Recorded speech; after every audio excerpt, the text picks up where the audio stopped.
Rome, 101 BC, the Cestius Bridge over the Tiber River. A man kneels on the cold stone, naked, trembling.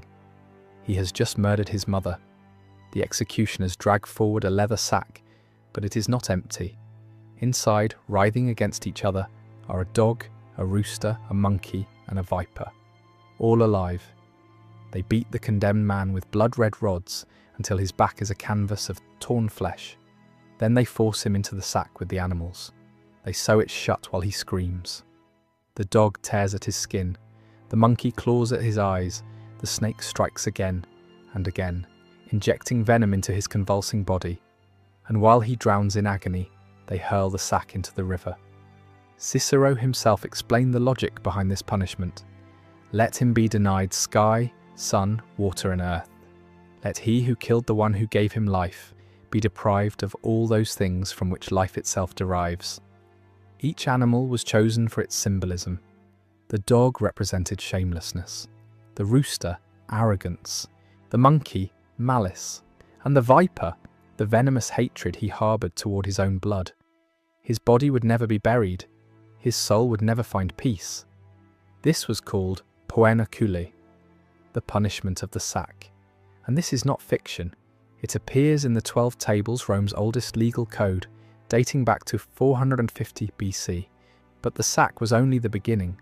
Rome perfected 12 methods of torture designed to destroy the body, the spirit, and sometimes even the memory of its victims. Not the gladiators, not the beasts of the Colosseum. You already know those stories. Today you will witness what Rome did outside the arena. The punishments reserved for traitors, deserters, parricides, and impure vestals. What your history teacher never mentioned. What Hollywood would never dare show. I am crown and dagger. And here there is no censorship. Only the truth Rome wanted you to forget. If you want history without filters, hit like and subscribe now. Because what comes next makes the Colosseum look like a children's show, and this raises a question. Why did Rome invent such elaborate punishments? Because simple death was never enough. Every torture was designed to send a specific message. The crime determined the punishment, and the punishment had to be unforgettable. The philosopher Seneca understood this after witnessing executions firsthand. He wrote, "I come home more greedy, more cruel, more inhuman, because I have been among humans." This was not justice. This was propaganda written in human flesh. Let us begin with how Rome executed those who betrayed her. From the top of a cliff in the very heart of the city, where the screams of the falling could be heard by senators and citizens alike, the Tarpeian Rock stood on the southern summit of the Capitoline Hill, rising approximately 80 feet above the rocks below. It overlooked the Roman Forum, the beating heart of civic life, where senators debated and citizens gathered. For Romans, there was no more symbolic place to die. The rock was named after Tarpeia, a young woman who allegedly betrayed Rome to the Sabines during the city's earliest days. She agreed to open the gates in exchange for what the soldiers wore on their arms, meaning their golden bracelets. Instead, they crushed her beneath their shields, teaching Rome its first lesson about the price of treachery. From that moment forward, the Tarpeian Rock became the designated execution site for traitors. The procedure was brutally simple. The condemned would be led to the cliff's edge, while crowds gathered below to watch. Then, without ceremony, they were thrown from the precipice. Their bodies shattered on the rocks, in full view of the Forum, a visceral reminder to every Roman citizen of what awaited those who betrayed the state. The historian Livy records that in 384 BC, Marcus Manlius Capitolinus, once a hero who had saved Rome from a Gallic invasion, was hurled from the rock after being accused of aspiring to kingship. His crime was not merely ambition, but betraying the republican values Rome held sacred. The symbolism was deliberate and devastating. Traitors were literally cast out from the centre of Roman society. Their broken bodies left where citizens could see them, denied proper burial, and thus denied peace in the afterlife. Archaeological evidence suggests that the area below the cliff accumulated so many human remains over the centuries that it required periodic clearing. Emperor Claudius reportedly attended these executions personally, taking what Seneca described as perverse pleasure in examining how the bodies had landed. But the Tarpeian Rock was reserved for Roman citizens who betrayed their own. For slaves, foreigners, and the lowest criminals, Rome had devised something far more prolonged and agonizing. Crucifixion was so brutal that Roman citizens were legally exempt from it. This punishment was reserved for those Rome considered beneath human dignity: slaves, pirates, rebels, and enemies of the state. The condemned would first be stripped naked and scourged with whips embedded with bone and metal until their backs were unrecognizable. Then they were forced to carry the crossbeam, called the patibulum, through the streets to the execution site, collapsing under its weight while crowds jeered and spat upon them. At the site, executioners would drive iron nails through the wrists and feet, or sometimes bind the victim with ropes designed to prolong suffering. The cross was then raised, and the condemned was left to die. Death came slowly, usually from exhaustion and asphyxiation, as the victim struggled to push upward to breathe. The process could take hours, sometimes days. Roman executioners developed specialized techniques to extend the agony, including a small seat called a saddle that prevented victims from suffocating too quickly. Seneca, who witnessed many crucifixions, wrote, "I see crosses there, not just of one kind, but made in many different ways. Some have their victims with head down to the ground, some impale their private parts, others stretch out their arms." The most infamous mass crucifixion occurred in 71 BC, after Spartacus's slave rebellion was crushed. The general Marcus Licinius Crassus ordered approximately 6,000 captured rebels crucified along the Appian Way, the main road from Rome to Capua. For 200 kilometers, travelers passed thousands of dying men, their agony deliberately prolonged by skilled executioners. Plutarch recorded that the bodies remained on their crosses until they rotted away, a warning that persisted long after the screaming had stopped. The message was unmistakable. This is what becomes of those who raise arms against Rome. While crucifixion punished external enemies, Rome had developed something equally terrifying for its own soldiers who failed in battle. And this punishment forced brothers to kill brothers. Decimation. The word itself comes from the Latin decimare, meaning to take a tenth. When a legion showed cowardice, mutiny, or catastrophic failure in battle, they faced collective punishment designed to maximize psychological devastation. The process was methodical and merciless. Soldiers would be divided into groups of 10, often men who had trained together, fought together, eaten together for years. Each group would draw lots, and the soldier who drew the shortest straw would be beaten to death by his 9 companions, not by executioners, by his own brothers in arms. They used clubs and stones, raining blows upon a man they had called friend until his skull cracked and his body stopped twitching. The centurion Titus Pullo described it as a lesson written in blood that no soldier ever needed twice. The survivors faced additional humiliation. They were forced to camp outside the safety of the fortifications and subsist on barley instead of wheat, marking them as disgraced men unworthy of proper Roman rations. One of the most documented cases occurred in 71 BC, the same year as Spartacus's defeat, when a legion under Mummius engaged the rebels against orders and suffered defeat. Crassus revived this ancient punishment which had fallen out of common use. 500 men died at the hands of their comrades that day, their screams echoing across the camp as a lesson to the remaining legions.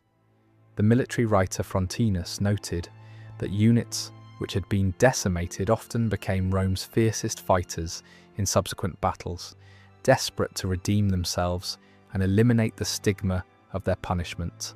The poet Lucan captured the horror in his epic Pharsalia. Chance became the arbiter of doom, and on the hazard of the lot depended death. The psychological impact was so severe that some soldiers reportedly chose to end their own lives rather than participate in killing their comrades. Others formed blood bonds, pledging not to survive if one of their group drew the fatal lot. Desperate attempts to preserve their humanity within an inherently dehumanizing system. But decimation, as terrible as it was, still offered 9 out of 10 soldiers' survival. For individual military failures, Rome had devised something with no chance of escape. Fustuarium, the punishment of the clubs, awaited soldiers who abandoned their posts, lost their weapons, or showed individual cowardice in battle. The condemned soldier would be led before his assembled legion, every man he had served beside forced to witness what came next. The tribune would lightly touch him with a cudgel, a ceremonial gesture that served as the signal. Then every soldier fell upon him with clubs and stones. The military writer Vegetius noted that this punishment created such terror that facing the enemy in battle became less daunting than the certainty of death at the hands of one's own comrades. Polybius, writing in the 2nd century BC, described the aftermath. Even those who manage to escape are not saved thereby. They are not allowed to return to their homes, and none of their family would dare receive such a man in their house. The public nature was crucial. It forced soldiers to participate in the killing, making them complicit. After witnessing or delivering such brutality, they would never consider desertion themselves.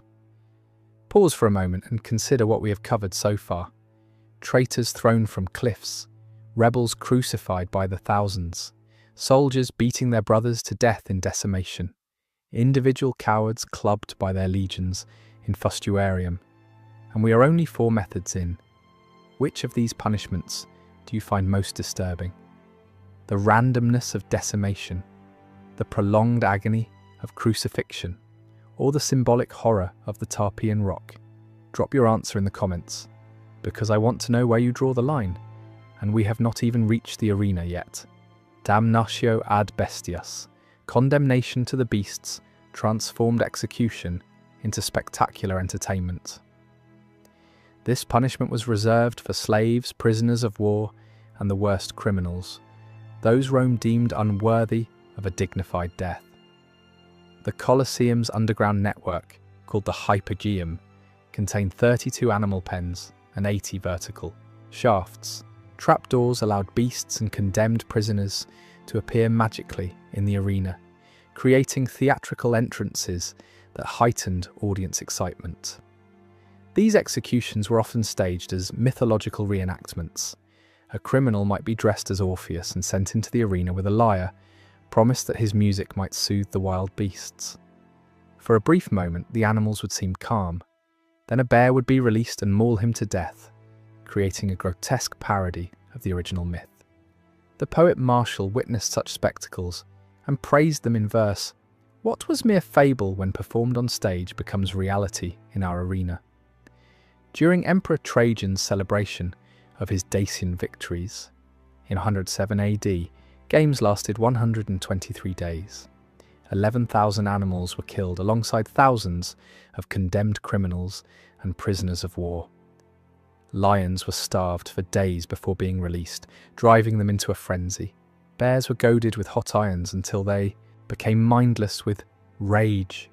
The uncertainty of whether the beast would strike fast or toy with its prey kept the stands howling for more. The crowd cheered as men were torn apart. Vendors sold wine and snacks, while children watched from their parents' shoulders. People placed bets on how long each victim would scream before dying. This was lunch entertainment. Equally theatrical, but perhaps more terrifying, was vivicumbururium, burning alive. This punishment carried religious significance, as Romans believed fire purified the pollution of certain crimes. Emperor Nero elevated burning executions to performance art during his persecution of Christians following the Great Fire of Rome in 64 AD. His executioners would coat victims in wax or pitch to make them burn more slowly and brightly, extending their suffering while providing better illumination. Tacitus describes the scene in his Annals. Mockery of every sort was added to their deaths. Covered with the skins of beasts, they were torn by dogs and perished, or were nailed to crosses, or were doomed to the flames and burnt to serve as nightly illumination when daylight had expired. These human torches, as they came to be known, illuminated Nero's gardens, while he drove his chariot among them, simultaneously playing the role of executioner, audience, and performer. The site of these burnings, Nero's gardens on Vatican Hill, ironically later became the location of St. Peter's Basilica, transforming a place of Christian martyrdom into Christianity's most sacred site. For crimes requiring spectacular destruction of the body, Rome employed pulveratio, death by crushing. Elephants, trained to kill with agonizing precision, became instruments of exotic punishment. Pliny the Elder described their capabilities. They can be taught to walk ropes, to throw missiles, and even to kill on command, crushing a man limb by limb as directed by their handler. This controlled destruction allowed executions to be prolonged for maximum entertainment value. The condemned would be forced to fight the beasts with minimal weapons before inevitably being crushed beneath feet that could exert thousands of pounds of pressure. During the Punic Wars, captured Carthaginian generals faced death beneath the very war elephants they had once commanded against Rome. Some prisoners were dressed in enemy armour, allowing the elephants, trained to attack specific colours in battle, to enact miniature recreations of Roman military victories. The writer Aelian recorded one execution that went spectacularly wrong. An elephant refused to kill a condemned man who had once been its keeper, trumpeting in protest instead. The crowd, moved by this display of animal loyalty, demanded the man's pardon. Emperor Claudius reluctantly granted it, demonstrating how even execution as entertainment could sometimes yield unexpected mercy.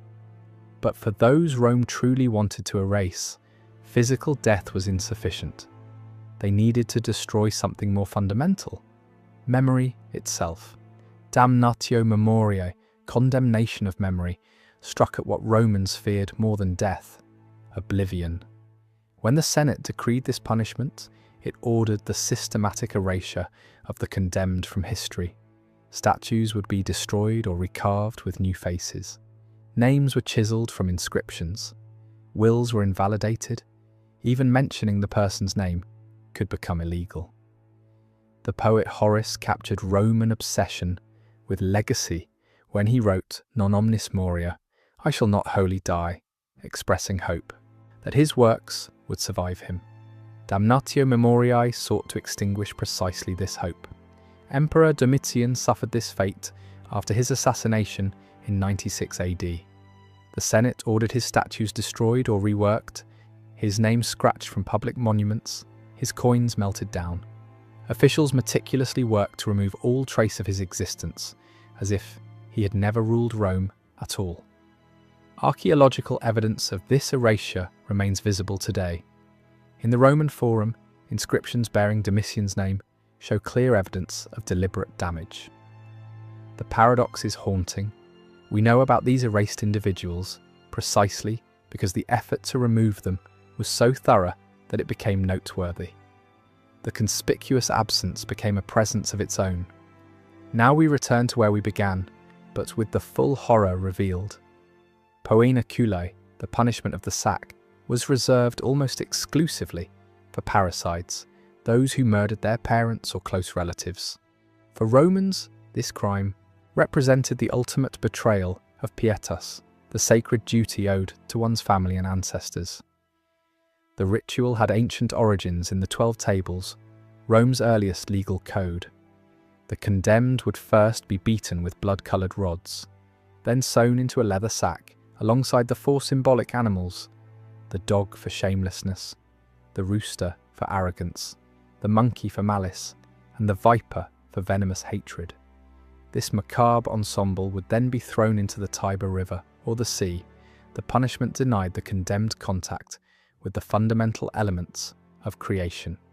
No earth for burial, no air to breathe, no water to drink, symbolically removed from the sun's light upon being sealed in the sack. Cicero, arguing a famous parricide case, explained the philosophy. They want him unable to have sky, sun, water, or earth, so that he who killed the one who gave him life should be deprived of all those things from which all living things derive their life. The punishment created a perverse new family for the condemned in death, trapped for eternity with beasts rather than the honoured ancestors he had betrayed. While ponaculi emerged from Roman tradition, scaphism represented a torture the Romans adopted from the Persians and modified to their purposes. It was reserved for crimes considered to place the entire community at risk: sacrilege against religious sites or betrayal of military secrets.